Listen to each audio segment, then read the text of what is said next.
O'smirlik yaqindagina o'ylab topilgan sun'iy atama va u tarixiy asoslarga ega emas. Biz ota-ona sifatida nima qila olamiz? 12-13 yoshdan o'tgan farzandlarimizni yosh bola, o'smir hali ko'p narsani tushunmaydi deyishdan voz kechish. Bir nechta prinsiplar bor. Amal qilishimiz bolaga real hayotga tayyorlanishga yordam beradi. Maktab va universitet farzandimizni hayotni past balandlariga, hayotni sinovlarga tayyorlaydi deb o'ylash, tog'orada suzish o'rganib turib, okeanga chiqib mana shu yerda ham suzib ketaman deb o'ylashga o'xshaydi. Mana shu ishni qilmaganimiz uchun 18-20 yoshga bolalarimiz vakuumda katta bo'lyapti-da. Ularda mas'uliyat yo'q, foyda keltirish majburiyati yo'q, bahosini olsa bo'ldi, nimadir qilib 18-20 yoshga yetib oldi, yetib olmadi. Keyin birdaniga yelkasiga hamma yuk tushyapti. Endi nima kasb tanlaysan endi? Tanlamaysanmi? Qaysi yo'nalishga kirasan endi? 22 yoshdan keyin pul topmaysanmi endi? 2 yil 3 yilda birdaniga yosh bolalar tukadi, 18 yosh bo'ldi, kattalashib ketyapti talablarimiz. 12 yoshdan shuni azgina oshirib borganimizda, u bolaga ham osonroq bo'lardi.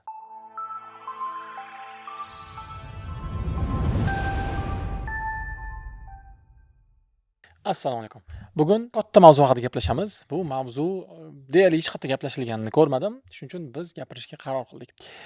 Bu mavzu o'smirlik haqida. Bizning g'oyamiz bor. Bu bizning g'oyamiz deganda ta'limdagilarning g'oyasi o'smirlik yaqindagina o'ylab topilgan sun'iy atama va u tarixiy asoslarga ega emas. Bu nima degani? 500 yil oldingi adabiyotlarni qarasak, o'smir degan so'zni ko'rmaymiz. Yoki teenager yoki adolescent yoki rus tilida aytishadi podrostok deb o'sha so'zlarni ko'rmaymiz. 1000 yillik adabiyotlarni ochsak ham, 500 yil oldingi, hattoki 300 yil oldingi adabiyotlarni ochsak ham, bizda bolalar bor, kattalar bor. O'rtasi yo'q, o'smirlik yo'q. Keyin bu haqda izlandim. Nega hozir biz o'smirlar deymiz, o'smirda, o'sish yoshida, endi shakllanyapti, teenagerda deymiz. Lekin adabiyotlarni, hamma eski adabiyotlarni olsak, pedagogik adabiyotlarni yoki she'rlarni yoki badiiy adabiyotlarni yoki tarixiy hujjatlarni olsak, bola bor va katta bor. Bo'ldi. Buni tarixi 100 yil oldingagina borar ekan. Hattoki o'zi teenager so'zi 1940-yilda, 80 yil oldin o'ylab topilgan. Marketologlar o'ylab topgan. Adolescent so'zini bo'lsa 1904-yilda Stanley Hall degan psixolog ommalashtirgan, ya'ni olib kirgan. 100 yilgina bo'pti bu terminga. Buni ta'rifi, ya'ni o'smir odamning ta'rifi ham 100 yil oldin paydo bo'lgan. Ya'ni ko'rinishidan, ta'rifidan, o'zini tutishidan yosh bola, bolalikni hali tugatmagan, kattalikka hali kirmagan bolalikning davomi deb ta'rif kirgizishgan. O'smir atamasini kirgizishga sabab yangi mijozlar guruhi sifatida qabul qilishni boshlashgan. Ya'ni ularning puli bor, qo'shimcha ota-onasidan oladigan cho'ntak pul deymiz, pocket money olishadi va ular yosh bola emas. Yosh bolaga odatda pul berishmaydi, ota-onasi uning uchun hal qiladi. Nima olishini. Ular bu borada yosh bola emas. Ya'ni nima olishligini o'zi hal qilishadi. Lekin ular katta odam emas.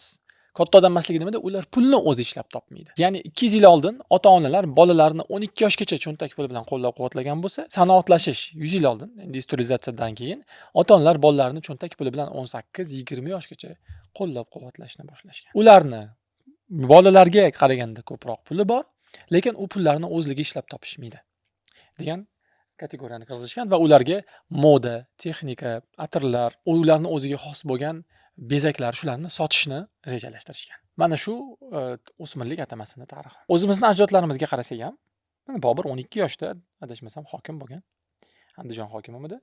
Amir Temur 9-10 yoshda sarkarda bo'lgan, o'zining qishlog'ini himoya qilib chiqqan. 16 yoshda Mirzo Ulug'bek bobomiz hokim bo'lgan, Samarqandning hokimi. Navoiy 4 yoshda, 5 yoshda she'r yozib, Lutfiyni hayron qoldirgan. Bu faqat biz yurtlarimizda emas, Makedonskiy ham 15 yoshida qo'zg'olonni bostirib imperator bo'lgan. Kimdir aytishi mumkin, bular hammasi qirol oilasi, vazir oilasi, o'ta boy odamlar, elita odamlar.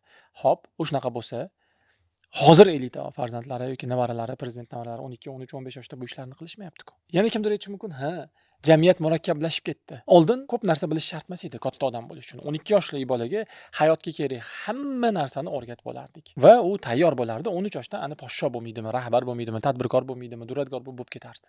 Hozir hayot murakkablashib ketdi. O'qish, yozishni bilish kerak, hisob-kitobni bilish kerak, til bilish kerak, mashina haydashni bilish kerak. Bularning hammasiga vaqt kerak.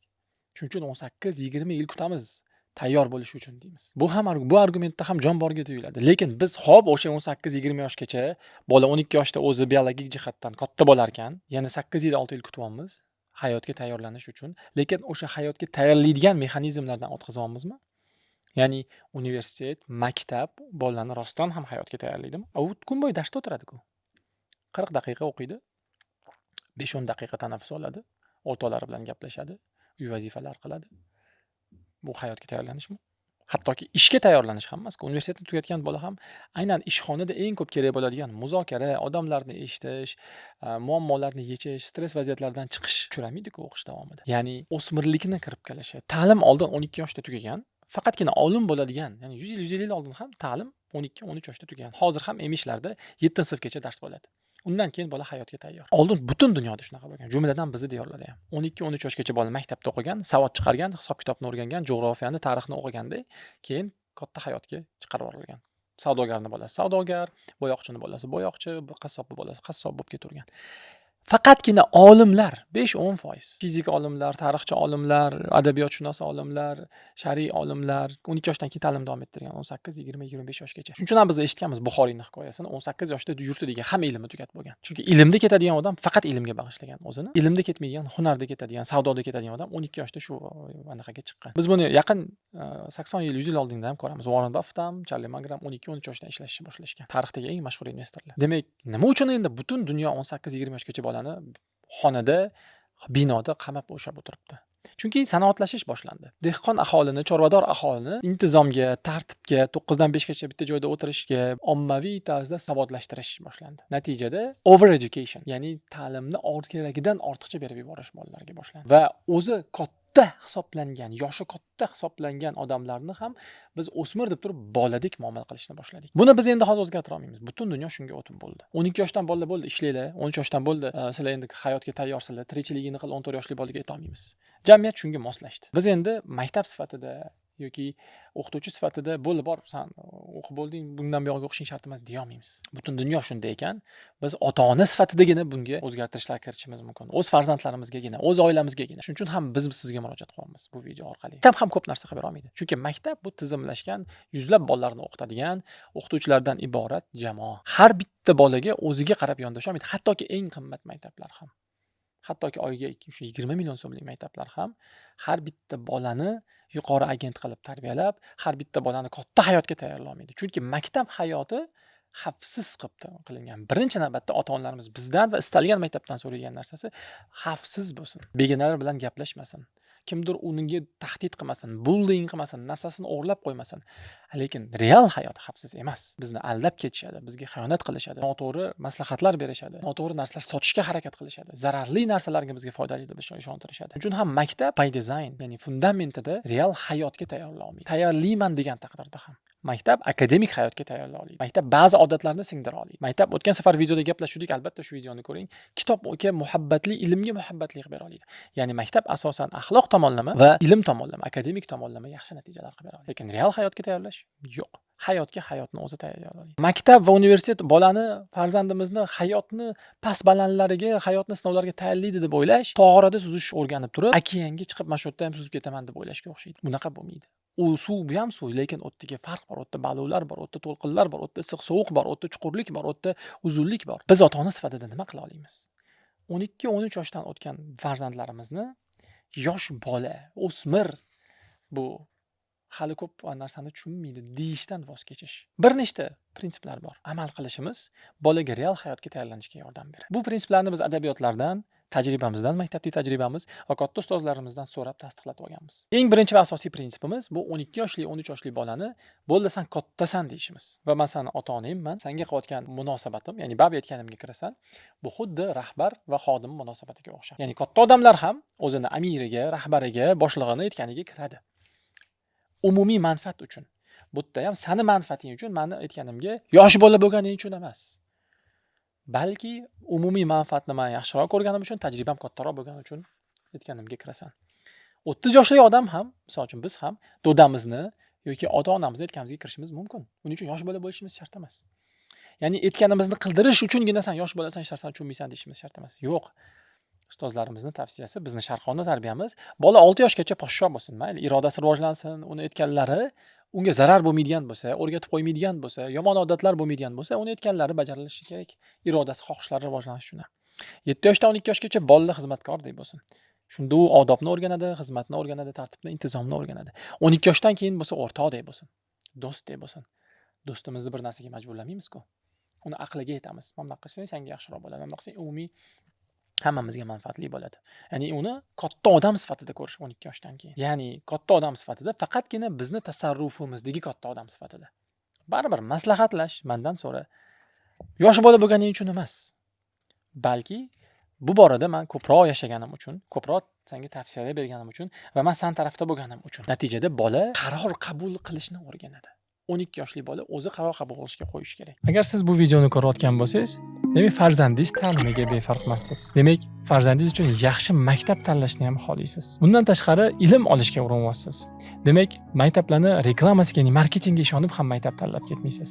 Albatta, sinchkovlik bilan yaxshilab o'rganib, keyin farzandingizni berasiz. Shuning uchun ham biz Rahim School maktablarida ochiq eshiklar kuni qilib turamiz.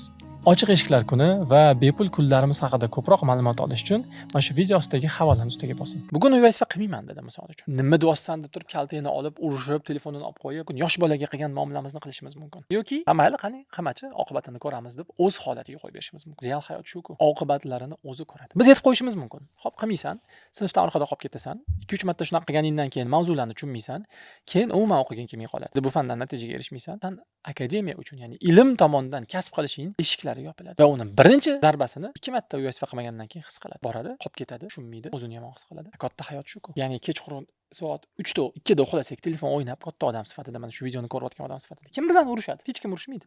Kattamiz, chunki o'zimizga o'zimiz xo'jayinmiz. 18 yoshdan keyin bemalol dunyoni sayohat qila olamiz, pasportimiz bor, xohlagan odamimizga ovoz bera olamiz. O'zimizga zarar yetkazmoqchi bo'lsa, hech kim bizni to'smaydi, hattoki ota-onamiz ham. Hech kim soat 3gacha beni uxlayapsan demaydi. Lekin ertasi kuni ishga turishga qiynalib, kunimiz barakasiz bo'lib, zo'rg'a uyg'onib, uyquni eng zo'r joyini o'tkazib yuborib, o'zimiz his qilamiz. Ana qildim deymiz. Agar ozgina bo'lsa ham tafakkur qilsak. Shu narsa 12 yoshdan boshlansa, ya'ni bizni ushlab turuvchi kuch real hayotda o'zidan feedback, ya'ni hayotni o'zidan dakkilar bo'lishi. Mana shu birinchi qilishimiz bo'lgan kerak bo'lgan ish. Qarorlarini qabul qilsin o'zi. Mana shu kasbga ketmoqchiman dedimi? Mayli, sinab ko'rsin. 2 kun borib shogird tushib ko'rsin, ishlab ko'rsin, pul topib ko'rsin, qiynalib ko'rsin. Biz maslahat berib ogohlantirib qo'yaylik. Yosh bolaga muomala qilganda, telefonini olib qo'yaman, gaplashmayman, pul bermayman emas. Oqibatini o'zing ko'rasan. Men ogohlantirib qo'ydim oqibatini. 2-3 marta biz aytgan narsa bo'lgandan keyin, baba 2-3 marta aytgandan keyin shu narsa bo'ldi. Ota-onam aytgani baba to'g'ri bo'lib chiqadi deb, o'zi xuddi biz yosh katta odamlarni oldiga maslahatlashgani boramiz-ku, shunaqa keladi. Mana shu videoni biz nimaga ko'ryapmiz? Mana siz nimaga ko'ryapsiz? Shu sohada ishlayapti, nechtadir bola o'qitishadi, bir nimani bilishadi deb turib eshityapsiz. Birov sizga pul bermayapti buni ko'rayotgani uchun. Mana shu yerda bizni oilamiz uchun, meni farzandim uchun foydali narsa bor deb degan odamni eshityapsiz. Lekin o'zini ota-onasini eshitadi bola. Qachonki o'zi o'sha qisqa muddatda urilsa. Mayli o'sha o'ynasan o'yinini, kechqurun qolib ketsin. O'zi zotan bolaga telefon berish kerak emas. U haqida alohida videomiz bor. Lekin nimadir bo'ldi? Tetris olib keldimi, Nintendo olib keldimi, o'rtog'idan smartfon olib turdimi, kechasi bilan o'ynab qolib ketdi. Oqibatlari nima bo'lishini aytib qo'yaylik-da va qo'yib beraylik. Demak, birinchi prinsipimiz bolaga kattalardek 12 yoshmisan, bo'ldi, sen qarorlaringni o'zing chiqar. Men faqat senga oqibatlarini aytib turaman. Senga aniqdan aniq zarari yo'q bo'lgan ishlarda. Borib men chekib ko'ray, ichib ko'ray desa, albatta unga ko'raman ertaga natijasini o'zing ko'rasan emas. Chunki bu ishlarga o'rgangandan keyin u tashlash qiyin bo'ladi. Aynan mumkin bo'lgan zararli ishlar bor-ku, shirinli ishga o'xshagan, kechqurungacha telefon o'ynashga o'xshagan, qutulib ketish mumkin bo'lgan. Bolalar bolalarga oshilib qo'yishga o'xshagan, yoki dars qilmaslikka o'xshagan oqibatlarni qo'yib berish. Bu birinchi prinsipimiz. Ikkinchi prinsipimiz kattalardan talab qiladigan, kutadigan vazifalarimizni ulardan ham kutish. Ya'ni, sen endi katta odamsan, 12 yoshsan. Oilaga nima foyda olib kelmoqchisan? Aniq shu savolni berish. Ya'ni sen foydali bo'lishing kerak. Chunki biz foydali bo'lganimiz uchun seni dunyoga keltirdik, tarbiyalayapmiz, boqyapmiz, birga yashayapmiz, sharoitlar beryapmiz. Biz foydali inson bo'lishga harakat qilyapmiz. Sen qanaqa qilib foydali bo'lmoqchisan oilangga? Chunki jamiyatga foydani bola his qilmaydi. Biz ham 30 yoshga borib jamiyatga foyda keltirishimiz kerak ekan deb tushundik. Bolaligimiz paytimizda biz his qilmaganmiz buni. Lekin oilaga foydali bo'lishni his qilganmiz. Axlatni tashlab kelardik, aravaga solib, kartoshka ekishga qarashib yorardik uyda, yoki dalaga chiqib mehnat qilishga qarashib yorardik, yoki qayerdadir mayda-chuyda yuklarni ko'tarardik. Ya'ni oilaga foyda bo'lishni bola, yosh bola, 12 yoshli, endi bola emas, endi katta deb gaplashyapmiz-ku. Katta odam his qila oladi. His qilgani uchun ham endi u katta. O'zi dalalarda 12 yoshdan bolalarni ishlatishadi. Savdoda ham 12 yoshdan ishlatishadi. Biz unaqa qildik demayman. Aytmoqchimanki, oilada bola foydali bo'lsin. Xo'p, 12 yoshga to'ldimi, albatta u foyda keltirish kerak. ovqat pishiribmi, uylarni yig'ishtiribmi, o'ziniki bo'lmagan xonalarni, o'zini xonasini yig'ishtirish bu foydali bo'lish emas. Bu zararli bo'lmaslik. Uni farqi bor. Demak, qayerdadir yer chopish bo'lsa, agar hovlimiz bo'ladigan bo'lsa, shunaqa foydali bo'lishi kerak. Chunki jamiyatga foydali odam chiqarmoqchi bo'lsak, oilaga foydali qilishimiz kerak uni 12 yoshidayoq. Mana shu savolni ko'ndalang qo'yish kerak. Bolam, sen qayerda nima orqali oilaga foyda keltirmoqchisan? Shunda bola ongli ravishda o'zi aytsaki, men hozir oilaga kamroq foyda keltirib, 20-30 yoshlarimda katta foyda olib kelmoqchiman. O'zi tanlasin. Yurak jarrohi bo'lmoqchiman, neyroxirurg bo'lmoqchiman, kuchli stomatolog bo'lmoqchiman, katta yozuvchi bo'lmoqchiman, palonchi olim bo'lmoqchiman, professor bo'lmoqchiman, katta tadbirkor bo'lmoqchiman. Ya'ni oilaga men 20 yoshimda katta foyda olib kelmoqchiman. Shuning uchun men hozir dars qilishim kerak. Shuning uchun men hozir mana odamda shogird bo'lib yurishim kerak. Shuning uchun men tajriba orttirishim kerak. Shuning uchun men kuniga 3 soat kitob o'qishim kerak deb o'zi aytsa va biz unga bu variantlarni taqdim qilishimiz kerak. Bolam, senda ikkita tanlov bor. Yo katta foyda olib kelasan 20-30 yoshingda kelajakda oilaga. O'z-o'zidan oila keyinchalik kattalashadi jamiyatga. Yoki hozir foyda olib kel. Ya'ni nimadir ishlarni, yuklarni bo'yningga ol. Mana shu ishni qilmaganimiz uchun 18-20 yoshga bolalarimiz vakuumda katta bo'lyapti-da. Ya'ni ularda mas'uliyat yo'q, foyda keltirish majburiyati yo'q, bahosini olsa bo'ldi, kuniga 1 soat USF qilsa bo'ldi, amallab telefonlarini cheklab, nimadir qilib 18-20 yoshga yetib oldi, yetib olmadi, keyin birdaniga yelkasiga hamma yuk tushyapti. U faqat baho olib yaxshi o'qish talabi bo'lgan unda 18 yoshgacha bo'ldi, maktabda yaxshi o'qisang bo'ldi, mana buni qilsang bo'ldi, sertifikatli qilsang bo'ldi deb qilib kelyapti-da. 18 yoshdan keyin endi nima kasb tanlaysan endi? Tanlamaysanmi? Qaysi yo'nalishga kirasan endi? 22 yoshdan keyin pul topmaysanmi endi? Talab qo'yamiz. 2 yil, 3 yilda birdaniga yosh bolalar tugadi, 18 yosh bo'ldi, kattalashib ketyapti talablarimiz. 12 yoshdan shuni azgina oshirib borganimizda u bolaga ham osonroq bo'lardi. Hayotni mazasini his qilardi. Chunki hayotni mazasi foydali bo'lishda, foydali odam bo'lishda. 12 yoshdan foydali bo'lib yurmagan bola qanaqa qilib 18-20 yoshda birdan foydali bo'lib qoladi? O'smirlikni o'zi katta yoshdagi tanada bo'lib turib, kattalarning rohatini ola oladigan bo'lib turib, yosh boladek ota-onasidan pul olishni ustiga qurilgan. Buni marketologlar aytadi. Demak, bu ikkinchi qilishimiz mumkin bo'lgan ish. Ya'ni bola o'ziga ham, atrofga ham foyda keltirish prizmasi bilan qarasin. Sen foyda keltirsang, statusing bor. Foyda keltirsang, darajang baland. Mayli, o'zing ayt. Yo, men uzr ovqat qila olmayman yoki uylarni yig'ishtira olmayman yoki kuniga 2 soatlab bu ishlarga qarasha olmayman. Lekin 4 soat, 5 soatlab, 10 soatlab dars qilaman. Xudo xolasa 30 yoshimda katta foyda olib kelaman. Shahardagi eng zo'r mutaxassis bo'laman, muhandis bo'laman, kardioxirurg bo'laman, o'qituvchi bo'laman, tadbirkor bo'laman deb aytib, o'zi yozma ravishda yozib, shunga harakatni boshlasa, muammo yo'q, ozod. Uni ukasi ko'rib turib aytishi mumkin. Mancha, men uylarni yig'ishtiraman, pollarni artaman, ovqat qilaman-da. Ukam bo'lsa yoki akam bo'lsa, biz eshitganmiz maktabda shunaqa gaplarni, hamma narsadan ozod. Nima qilishim kerak? Sen ham shu yo'lni tanla unda. Sen ham foydali, ya'ni sen hozir foydali bo'lishni tanlayapsan. Hurmat qilamiz, yaxshi ko'ramiz. U 10 yildan keyin foydali bo'lishni tanlayapti. Katta foyda olib kelishni tanlayapti. U uni tanlayapti, sen uni tanlayapsan. Sendan 10 yildan keyin katta foyda bo'lishini, ya'ni olim bo'lishingni, katta tadbirkor bo'lishingni so'ramaymiz. Mana shu hozirgi olib kelayotgan foydang uchun rahmat deymiz. Chunki yosh katta odamlar uyda yotsa, telefon o'ynab 20 yoshli nima qilyapsan deymiz. Betayinmisan deymiz. 20-25 yoshli. Lekin 13 yoshli bola telefon o'ynab o'tirib, bekorchi bo'lib o'tirsa, unaqa demaymiz, o'smirda deymiz. Uchinchi qilishimiz mumkin bo'lgan ish. Bundan oldingi videolarda ham gaplashdik. Bolalarning rivojlanish bosqichi haqida. Bu mavzuga ham aloqador bo'lgani uchun qisqa aytib ketamiz. Bu real hayotni mazasini torttirish. Yozgi ta'tillarda bolalarimiz ishlasin, yordam bersin kimgadir, pul topsin va puli uni o'ziniki bo'lsin. Tog'asiga, amakisiga, qayerdadir savdoda, qayerdadir tish doktoriga, qayerdadir avtomexanikka qarashib borsin, qayerdadir do'konda sotuvchi bo'lib ishlasin. Uni faqatgina ijobiy tomonga ishlaydi. Yaqinda bir o'quvchi kelib bizga maktabimizga imtihon topshirdi, 10-sinf o'quvchisi va test yechdi. 10-sinflarga biz qiyin test beramiz nisbatan va top 5% yuqorilikda yechdi. Ya'ni matematik qobiliyatlari zo'r.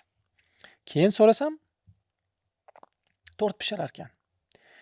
Tort pishiradigan ayolga shogird ekan va daromad olib kirar ekan uyga. Ya'ni u o'smir o'zi tanlagan shu sohada ketishni, mana.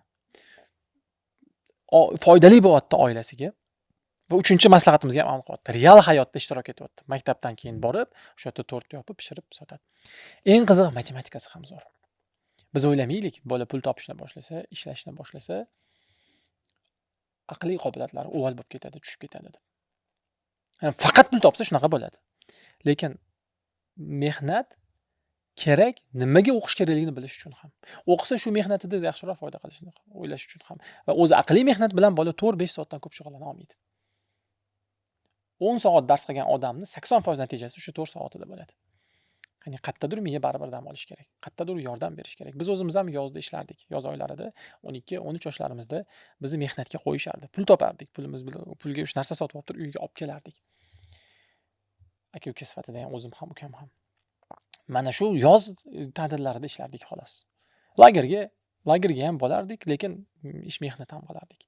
Biz hozir bolalarni chet el, lager, u yerda dam ol, bu yerda dam ol, mehnatni his qilmay, real hayotni his qilmayapti bolalarimiz. 18 yil shakllanish yoshigacha umuman his qilmayapti. 4 yil universitetda ham qo'shsangiz 22 yoshgacha his qilmayapti-da. 23 yoshdan endi sen bir vaqt o'zida ham uylanishing kerak, ham pul topishing kerak, ham kasbing bo'yicha qaror qabul qilishing kerak. Ham endi 1 yildan keyin farzand tarbiyasiga ham javobgarsan deb birdaniga ko'p narsa tashlab qo'yamiz. Demak, ta'tillarda bo'lsa ham, shanba-yakshanba kunlari bo'lsa ham, ozgina kuniga 1 soat bo'lsa ham real hayot, ya'ni uydan tashqarida, maktabdan tashqarida haqiqiy hayot, mijozlar bilan gaplashish, rahbar bilan ishlash, topshiriqlar olish, hamkasblar bilan ishlash mumkin bo'lgan joylarga bolalarimizni qo'yish. 12 yosh, endi u bola emas, katta. Tabiiyki, agar bolamiz yo'q, men olimlik yo'lidan ketaman degan bo'lsa, ilm yo'lidan ketib, o'zi tanlab, tinmay o'qiyotgan bo'lsa, unda o'sha joyda real hayotga qo'yish. Ya'ni falonchi olimga yoniga shogird qo'yib qo'yish, yoniga yordamchi xizmatiga qo'yib qo'yish. Mana shu unga eng katta berilgan yordamimiz bo'ladi. Demak, 3 tagina maslahat. Birinchisi, kattalardek qabul qilish, qarorlarni eshitish, oqibatlarni qo'yishga qo'yib berish, faqatgina og'ir oqibatli ishlardan qattiq to'sish. Qolganiga bo'lsa oqibatlarni o'zi qo'yishga qo'yib berish, maslahatchi bo'lish. Ikkinchisi, foydali bo'lishga chaqirish. Oilaga birinchi navbatda. Va so'rash, qaysi tomonlama foyda keltirmoqchimisan? Foydali bo'lsangina qadring baland bo'ladi. Uchinchisi, real hayotni tatib ko'rishga qo'yish. Ya'ni ishxonalar, dalalar, qishloqlar, shogirdliklar, rahbarlar, hamkasblarni qo'yishga, mijozlarni qo'yishga qo'yib berish. Mana shu oxirgi 100 yillikdagi ta'lim tizimini, Prussiya ta'lim tizimini ommalashganning butun dunyodagi kamchiligini, albatta uni ustunliklari bor. Savod 99% ga chiqqan. Mana shuni oqibatida. Matematika, arifmetikani katta qism aholi biladi. Katta qism aholi kitob o'qiydi. Katta qism aholini tarixdan xabari bor, ozgina bo'lsa ham. Buni albatta ijobiy taraflari bor, buni aytishimiz kerak. Lekin kamchiliklari ham bor. Ana shu kamchiliklarini biz ota-ona sifatida kamaytirishimizga yordam beradi. Bugun gaplashmoqchi bo'lgan gapimiz shu edi. Va keyingi videoyimiz, xudo xolasa, qiziq video tayyorlayapmiz. Bu bolalarimizda yuqori agentlikni rivojlantirish, ya'ni taqdirini, o'zini hayotini o'zini qo'liga oladigan farzandlarni chiqarish. Bu borada ozgina gaplashgandik. Shunga yaqinroq mavzuni, avtodidaktlikni, o'zi o'rganadigan bolalarni bu avtodidaktlikka olib boradigan yo'llar. Ya'ni o'zim mana shuni qilaman deydigan, ichki xohishi bor, ichki ishtiyoqi bor bolalarni chiqarish usullari haqida gaplashamiz. Keyingi videoda ko'rishguncha rahmat, sog' bo'linglar.